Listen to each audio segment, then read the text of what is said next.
সম্মানিত ভিউয়ার্স, আজকে আপনাদের সামনে আলোচনা করব রাশিয়া এবং আফগানিস্তানের সম্পর্ক নিয়ে। আপনারা জানেন, বিগত কয়েকদিন আগে 3 জুলাই রাশিয়া আফগানিস্তানের কূটনীতিকে অর্থাৎ অ্যাম্বাসাডারকে আনুষ্ঠানিকভাবে স্বীকৃতি দিয়েছে এবং রাশিয়ার তালিবান সরকারকে তারা মেনে নিয়েছে। এই পিছনে কি কারণ রয়েছে বা কি যুক্তি রয়েছে সেগুলি আলোচনা করার আগে আমরা একটু পূর্বে ফিরে যাব।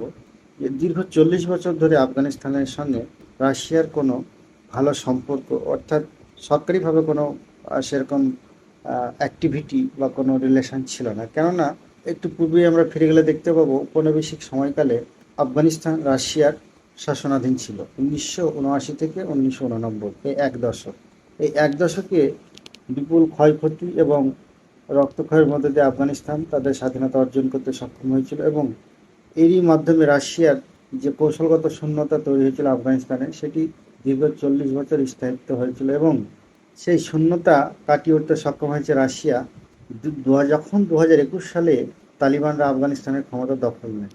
এই সুযোগকে কাজে লাগিয়ে রাশিয়া তালিবানদের সঙ্গে তাদের সম্পর্ক বাড়িয়ে তোলে এবং প্রথম 2022 সালে রাশিয়া আফগানিস্তানের সঙ্গে চুক্তি করে। প্রথম কোনো দেশ যেটা রাশিয়া একটি অর্থনৈতিক চুক্তি স্বাক্ষর করেছিল, যার মাধ্যমে রাশিয়া আফগানিস্তানে তেল, গম এবং গ্যাস রপ্তানি করেছিল এবং 2025 সালের জুলাই মাসে আনুষ্ঠানিক স্বীকৃতি দিয়ে রাশিয়া আফগানিস্তানে তার কৌশলগত অবস্থানকে পাকাপাকিভাবে শক্ত করলো এবং তাতে সিলমোহর দিল।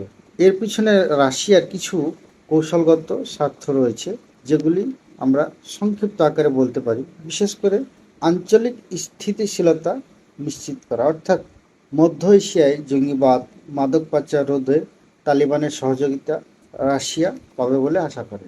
সন্ত্রাসবাদের বিরুদ্ধে লড়াই করার জন্য রাশিয়া তালিবানকে একটি বিশ্বস্ত অংশীদার বলে মনে করে। মধ্য এশিয়ায় ইসলামিক স্টেট খোরাসান প্রদেশ নামের যে জঙ্গি গোষ্ঠী অর্থাৎ ISKP, এটি তালিবানদেরও কিন্তু কমন শত্রু, যে কারণে রাশিয়ার বিশ্বাস যে এই ISKPকে দমনে তারা সক্ষম হবে। এছাড়াও রাশিয়া ইউক্রেনের সঙ্গে যুদ্ধে জড়ানোর পরে পশ্চিমা বিশ্বের সঙ্গে রাশিয়ার সম্পর্ক ভালো নেই। এক্ষেত্রে রাশিয়ার একটি বিকল্প পথ দরকার ছিল, যেখানে পশ্চিমা প্রভাব মুক্ত বা পশ্চিমা প্রভাব তুলনামূলক কম।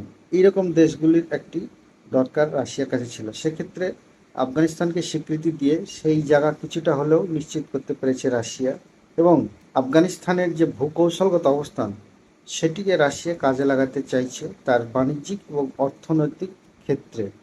কেননা আফগানিস্তানের সঙ্গে সম্পর্ক মেনটেন করলে চীন এবং ইরানের সঙ্গেও সম্পর্ক বজায় রাখা যায় এবং মধ্য এশিয়ার সমস্ত দেশের সঙ্গে বাণিজ্যিক আদান প্রদান করা যায়। পাশাপাশি নিরাপত্তা ক্ষেত্র সুনিশ্চিত করা এবং তার ভাবমূর্তিকে তুলে ধরা। কেননা রাশিয়া আঞ্চলিক শক্তি হিসাবে তার ভাবমূর্তিকে তুলে ধরার জন্য এই অঞ্চলে তার নিজের আধিপত্য বিস্তারের জন্য প্রথমত অর্থাৎ প্রথম দেশ হিসাবে তালিবানকে স্বীকৃতি দিয়েছে। কিন্তু তাদের এই সম্পর্কের ভবিষ্যৎ কি হবে বা কি হতে চলেছে তা আগামী কয়েক বছরের যেতে না যেতেই আমরা তা নিজ চোখে দেখতে পাবো। সম্মানিত ভিউয়ার্স, পরবর্তী ভিডিও আমরা নিয়ে আবারও আসছি, আপনারা সঙ্গে থাকবেন। আশা করছি পরবর্তী ভিডিও আরও বিস্তারিত আলোচনা করতে পারবো।